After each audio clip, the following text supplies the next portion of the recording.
Taga Yes saan po. ka? Yung mga magulang mo na saan? I'm from Bicol po, Alayo.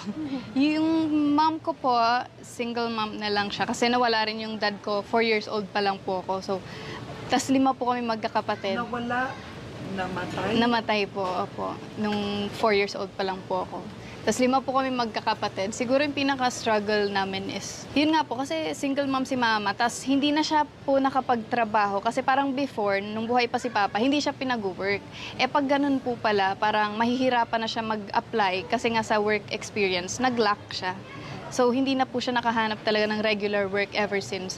Nakaasap po kami sa pension ng papa ko. Ang kaso 5 po kami. Nabaon din po talaga kami sa utang. Ako while studying before, rumaraket-raket po ako sa mga events, ganyan, kung ano-ano po pinasok ko din. Minsan sa school, nagbebenta ng mga kung ano-ano po, pagkain, Ano ganyan. binibenta mo sa school? Ay, ang dami po talaga mga snacks, tas mga Graham balls, mga ganyan, kung ano-ano. Para lang yung allowance. Opo talaga, opo. Kasi ginagawa ko, as much as possible, magsisave talaga ako para kunyari may projects. Hindi na ako hihingi sa mama ko po, ganun. Nung tumatagal po, parang yung may kapatid po ako na kailangan na rin talaga mag-stop.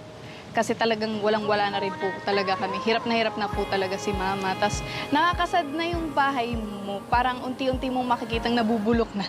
Kasi parang sira na yung bubong, ganyan. Tapos hirap na rin kami sa food din, pang everyday. As in, yung everyday po namin na kinakain, inuutang lang din sa mga stores, ganyan po. Pero tanong ko, taga Bicol kayo, mapapanood ba ng pamilya mo ang concert? Ay, opo, punta po ang family ko. Ang mapapanood nila. Pinalipad ko po siya. Yeah. Ako rin po. Diba? Lahat kayo. Opo. Nagsabi ni Maloy. Yeah. Uy!